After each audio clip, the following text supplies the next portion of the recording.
Hello! Magandang araw po sa inyong lahat. Ito po si Lola Vlogger, Aling Bilin, Pichay Queen. Inaaya ko po kayo na tayo ay magluto ng lasagna na hindi na ginagamitan ng oven. Yan po ay makakatipid sa ating lahat. Tara na! Gura na! Samahan niyo na ako. Mga kapitsay, ito muna ang ating gagawin. Lulutuin muna natin ang ating lasagna pasta. Mga kapitsay, ang una po natin gagawin ay magpapakulo po tayo ng tubig. Ito. Tapos, lalagyan po natin ng asin. Ng kalahating kutsara. Kalahating kutsarang asin. Habang nagpapakulo po tayo ng gagamitin natin na pasta, ay gagawin na natin yung red sauce. Pag mainit na po yung kawali, ilalagay na po natin itong giniling na baka.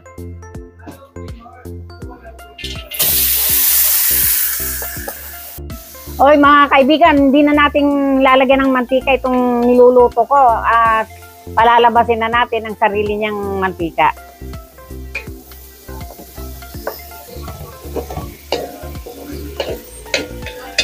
O mga kapitsay, habang kumukulo, lalagyan na natin itong gagamitin natin na Lalagay na natin yung lasagna pasta. Kailangan po, pagkalagay natin ng pasta, kailangan haluin po kasi magdidikit-dikit siya pag hinalo. Lulutuin po natin ito ng mga 8 to 10 minutes. Hanggang sa mag-al dente yung pasta.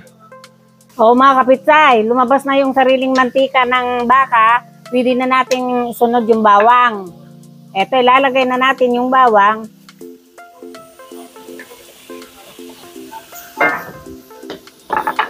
Isunod natin yung sibuyas.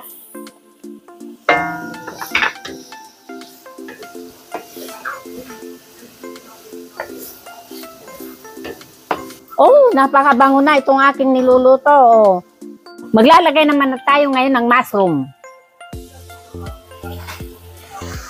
Ngayon naman po may susunod natin ay beef cube para sumarap.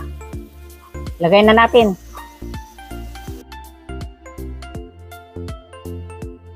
Susunod po nating ilagay ay ang tomato paste. 1/4 na cup na tomato paste. Mas maganda po yung niluluto natin mabuti, yung tomato paste para lalong pumula yung ating nilulutong baka.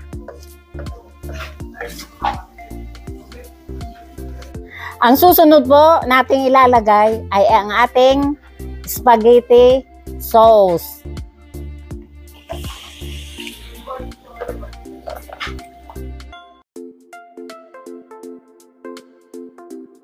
Ngayon na may susunod po natin, ilagay ang paminta. Mga kababayan, tanggalin na po natin yung pasta sa apoy at ready na yan. I-drain na po natin yung ating pasta. Hugasan natin ng tubig para hinto sa cooking process. Ngayon naman, maglalagay tayo ng mga herbs para lalong sumarap ang ating lulutuin lasagna.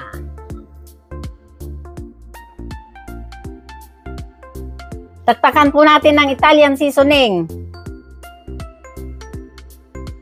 Sunod po na ilalagay natin oregano.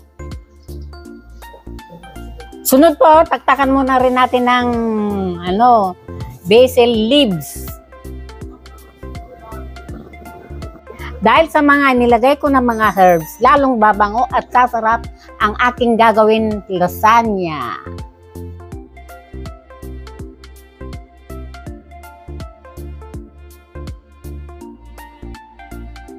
O mga kapitsay, luto na ang ating red sauce. Ngayon, kung kulang ang lasa, dagdagan nyo na lang ng asin o paminta, depende sa inyong panlasa.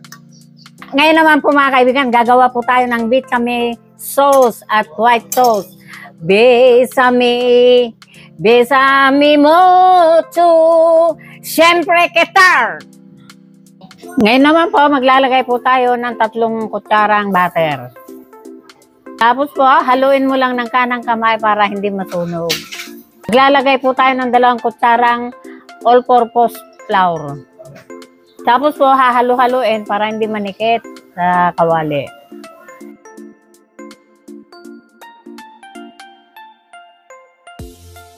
Maglalagay po tayo na 1 pack na po all-purpose cream. Maglalagay po tayo ng mozzarella cheese. Maglalagay po tayo ng ibap. Halu-haluin nyo lang po kasi para magpantay yung lapot ng nating niluluto. Takan natin ng nutmeg. Ang nutmeg po ay nagpapasarap sa ating niluluto na white sauce. Pero konti lang po at huwag masyadong marami. Ganyan lang po kalapot ang ating gagawin. Kasi kapag lumamig yan, lalong lalapot.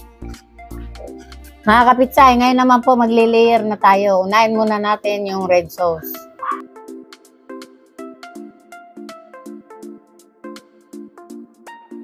Ngayon naman, isusunod po natin ilagay ang bechamel sauce.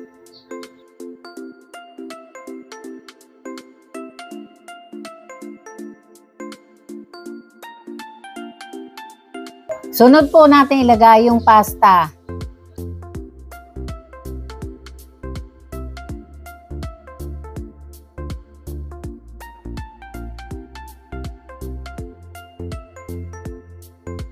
Tapos ulitin po natin yung ginawa natin kanina.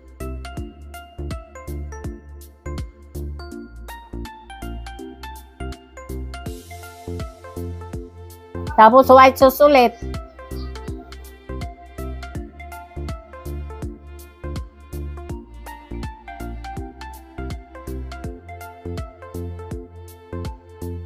Panghuli sa top, white sauce.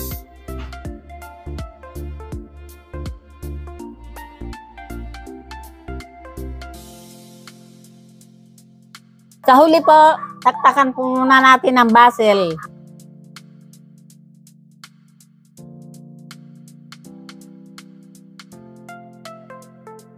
O mga kapitsay, luto na ang no-bake lasagna.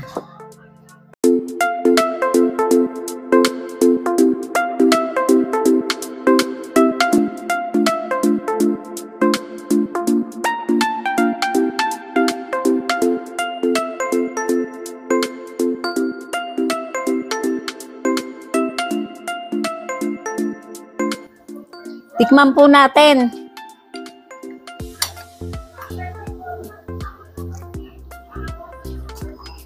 Ako, ang sarap. Ang sarap talaga. Tikman rin ninyo. Gumawa rin po kayo. O mga kapitsay, huwag niyong kalimutan i-like ang ating video at mag-subscribe para sa marami pang recipe ni Lula Vlogger.